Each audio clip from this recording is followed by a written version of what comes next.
Guys, I'm so excited today to tell you about what I might read in October. Like, you have no idea.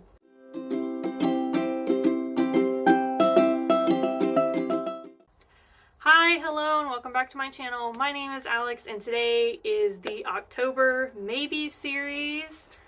I am so excited about today. October is my favorite month.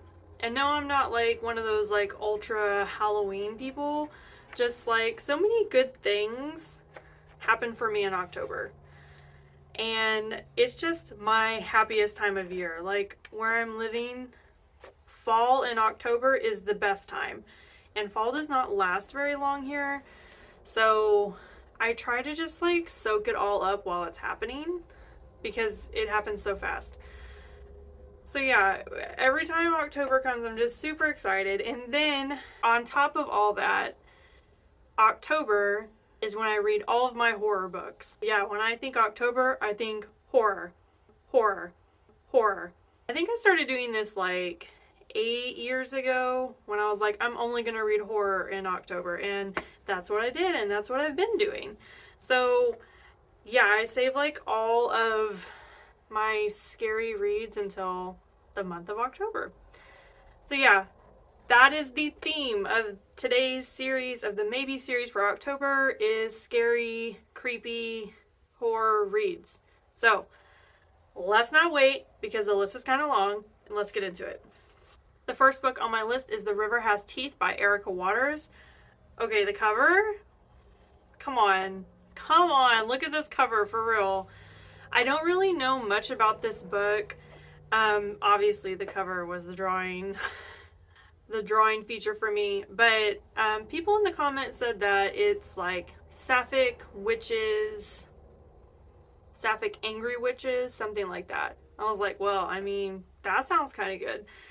Does it sound like a horror book? When I was reading the description, it did not sound super horror, but it did sound creepy. So I don't know. This one might make it in, this one might not, but I wanted to share it with you. The next book on my list is The Troop by Nick Cutter. So I have been wanting to get into Nick Cutter, but this specific book, The Troop, has been on my list for 2 years and my library never has it. Like, I can never get it. So that's why I haven't read it yet. But Nick Cutter specializes in like body gore. So if that's like not your thing, I don't recommend reading Nick Cutter, but I have been interested to get into his work for a while, and a lot of people recommend this book. So this one is about a troop leader, like Cub Scout, Boy Scout kind of thing, and every year he takes his troop on a like wilderness weekend getaway kind of thing.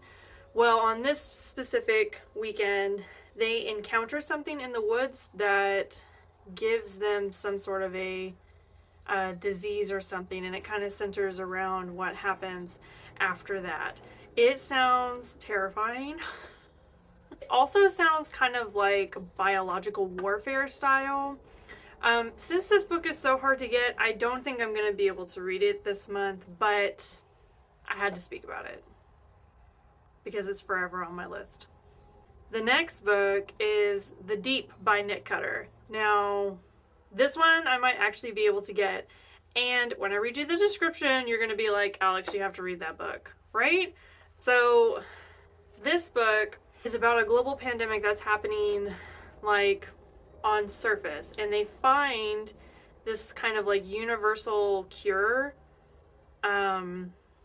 underwater, like in the Marianas Trench. And so they decide to build like a laboratory 8 miles under the sea in order to study this cure and see if they can make it work for what's happening on land, like all over the world. The science lab loses its communication. And so this story is supposed to be about like what's happening to them underwater in the laboratory, and it's supposed to be horrifying. So now that I've told you that, if you've watched the Maybe series for last month, I think it was last month, I really went into like a full panic for a minute talking about like how much the deep water, like deep ocean, kind of terrifies me a little bit. I mean, what could be more terrifying than being 8 miles underwater and then something freaky happens? I might have nightmares. But yeah, that's this book, and it sounds very good. And since Nick Cutter is a gore writer, I do expect it to be just terrifying. The next book on my list is The Hollow Places by T. Kingfisher. I think this was on like a recommendation page for horror, and I wrote it down because it sounded kind of interesting, but also kind of weird. So this young woman goes through a divorce and she ends up moving in with her uncle. Well, she finds like a secret bunker under his house. First of all, red flag. A bunker? No. Couldn't be me. Would not be going in there. Anyway, she goes in and then she finds a portal to other alternate realities down there. But apparently if you go through the portal, there's like beings. I don't know. It sounds slightly like an alien horror, but like the description that went into it and then like some of the reviews did not mention a vibe like that, so I don't really know. Everyone said this one was like super creepy, super weird, and very scary. So yeah, bunker, portals, beings, all very promising, right?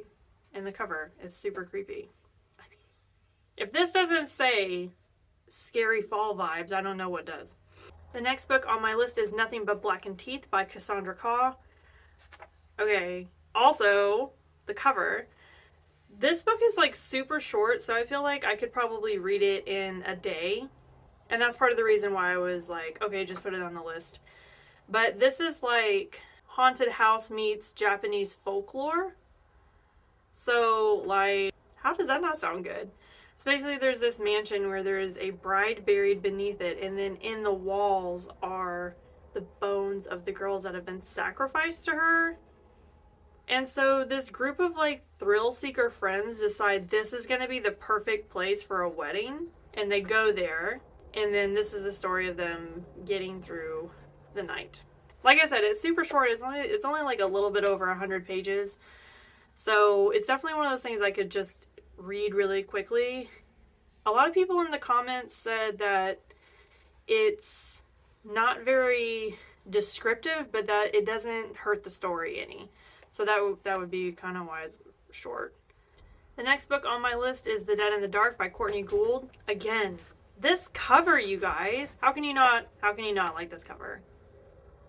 I mean, from what I understand, this book, I think it's a young adult book, but the main character, one of the main characters, her and her two dads run like a ghost hunting, like film, TV show kind of thing. And so they go to this town to do like ghost hunting stuff where a bunch of teens have like disappeared, and that's like what the story is about, is them figuring out where the teens have gone and like all this stuff. There's apparently supposed to be like a love interest there. There's a lot of like found family themes. The representation is supposed to be really good, and everyone said it was super scary, so it's like kind of like two really great things in one book. I don't know. The couple times that I have read young adult horror, I have not been overly impressed. So I don't know. I love the cover. I love the premise of the book. I mean, like ghost hunters. I mean, paranormal writing is some of my favorite horror. That's like my whole bag is paranormal. But so yeah, this sounds really promising, and I love the cover, so yeah, it had to go on the list. The next book on my list is The Last Days of Jack Sparks by Jason Arnopp. Oh, this book is supposed to be like written by Jack Sparks, and he's supposed to have like gone missing. So he's like a journalist that studies cults. Y'all know me and cults. Like, how could I not add this to the list if it's about cults? Okay, so basically he's supposed to be like interviewing this cult. He's one of those people that's like a non-believer. Like he's trying, what are they called? The people that try to prove that like paranormal stuff is fake. He's one of those. So basically he wants to go and like prove that this is all BS and that they're just making it up and stuff like that. So that's like his whole bag, is going and really saying that it's not real. And so he goes to study this cult, and he gets like a lot of backlash on YouTube because he uploads a video, but then he says that it wasn't his video, he didn't upload it, and that he didn't know what happened or where it came from. And then like after this video is uploaded and like received by the public, he's dead. He goes missing. And everyone's like, nobody knows what happened to Jack Sparks. And this book is supposed to be like him writing the story, saying what happened to him. A couple really, good points for me. It's about a cult. It does sound really scary, and people in the review section said it was terrifying. So I do like that aspect of it. Again, there's going to be like maybe some paranormal writing in here because it did talk about exorcisms and stuff like that. So also that sounds really interesting. But the kind of premise of the book, like how it's set up, like it's supposed to be written by him, like no one knows what happened to him. So is it like a diary? That's the part that's throwing me off, because I don't really like books that are like that. I don't really enjoy books that are like that. That's the only thing that's kind of like putting it on the back of the list for me. Because I'm not really sure how the writing style is going to go, but it does sound really good. If I don't get to it this month, I may back burner it for another month, because it definitely sounds like something that's right up my alley. The next book on my list is Afraid by Jack Kilborn. The description for this was super short, but it sounded really promising. So we're in this like little small backwoods town, and a military plane ends up crashing and releasing some sort of government secret. It didn't really go into description of whether it was going to be like biological warfare with like a virus or something like that, or if it's like extraterrestrial, or like something they made in a lab. I don't know. It didn't really get into the description of like what was coming out, but then like basically this whole town gets locked down by the government to deal with like whatever this is that's happening. It sounds really scary. Like it sounds like apocalyptic type stuff. It sounds like apocalyptic type stuff. Does it sound like a horror book? I don't know. Not to me, it doesn't. It doesn't sound... It sounds like a biological horror, like biological warfare horror story. It sounds kind of like that. The reason that I'm a little bit hesitant, too, is because it's part of a series, and I really like standalone books a little bit more because I have trouble finishing series. I have trouble finishing them. Like, I'll start them, and I'll be like, yeah, that's good. And then if I don't immediately... like, go get the second book, go get the third book, or, however many you're in there, I don't finish them. They just sit and they cook and they wait for me to decide to go back. That also makes me think, since it's a series, that it's going to have a cliffhanger ending, and, like, I don't know if I could handle that. I don't know if I could handle a cliffhanger ending on, like, a horror story. But it does sound super scary. The next book on my list is Clown in a Cornfield by Adam Cesare? I don't know. I'm sorry. So basically we're in another small town, and the factory that kind of was like keeping it alive shuts down. And so the town becomes sort of split in half, like the older generation of people that are like, we need to make the town great again and keep it running and fix the problems. And then you have the younger generation that's like, let's just get the F out of here and never come back. Basically what happens is someone decides to start like calling off the unruly teenagers, and they dress up like the school mascot, which is a clown. First of all, why is y'all's school mascot a clown? That's just bad vibes. Who does that? I need to know. Unacceptable. Everyone in the review section said this feels like a slasher movie, and like all the best and the worst ways. So, I mean, obviously that has a huge draw. Like, I love slasher films. Like, I feel like all of, like, my generation, like, we grew up watching crap like that. Like, probably weren't supposed to be watching stuff like that, but we totally did it. So, we kind of grew up in that time period when slasher teen movies were, like, a really big deal. And so, obviously, this has a lot of, like, I feel like it would have a lot of nostalgic feels for me. You have just, like, horror classics. Clowns, cornfields, slashers, like teen parties, getting drunk on a serial killer rampage. Like, this is all very classic horror stuff. Like, so I feel like you cannot go wrong with a book like this. The only downside is that this is also part of a series. I think there's like 3 books in this series. But I feel like it's almost going to be like Halloween, Halloween 2, and Halloween 3, where it's like you could enjoy them all individually. Like, it wouldn't be one big connected story. It would be 3 individual stories that also go well together. So, I mean, yeah, this one sounds super fun, and this one just feels cool. Like, I'm excited. The next book on my list is Thin Air by Michelle Paver. The description on this was not good. This came off of a list, though, of like best inconspicuous horror books or something like that. It literally says it's a ghost story on the cover. So, I mean, obviously it's a ghost story, right?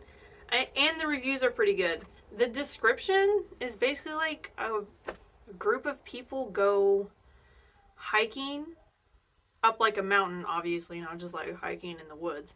But like they go up a mountain and then they like start hallucinating and the secrets of the mountain are revealed. It was very non-descriptive. It was like one very short paragraph, and it didn't really go into much description about like what to expect. It was, the time setting I think was like, it was either in the 80s or the 30s. Don't ask me why, I can't remember, but I can't. So I don't know. The reviews were really good, and it literally says ghost story on the cover, and it was on like a recommended horror post, so it's like all signs point to yes, but also I don't really understand what it's going to be about. A haunted mountain. Nothing about mountain climbing is appealing to me. Watching other people, sure. Me doing it, I would never. You would not catch me on a snow-covered peak ever. So that whole like, let's strap on a tank of oxygen and like 17 million layers of clothes and just see how far to the top we can get without freezing to death could not be me. That right there is a horror story. Climbing a freaking mountain. Horror story. That's what that is right there. So, I don't really know what to expect from this book. I have no idea. But yeah, I thought I'd add it to the list. The last book. This list was so long, you guys. I'm so sorry. I had such a hard time even narrowing it down to these books. Like, it's taken me a month just to narrow it down to this set of books. But the last book on the list is The Family Plot by Cherie Priest. This is another haunted house book, and the reviews were really good. And the cover, ladies and gentlemen, I guess just show me a pretty cover and I'm happy. That's basically what this whole series is today.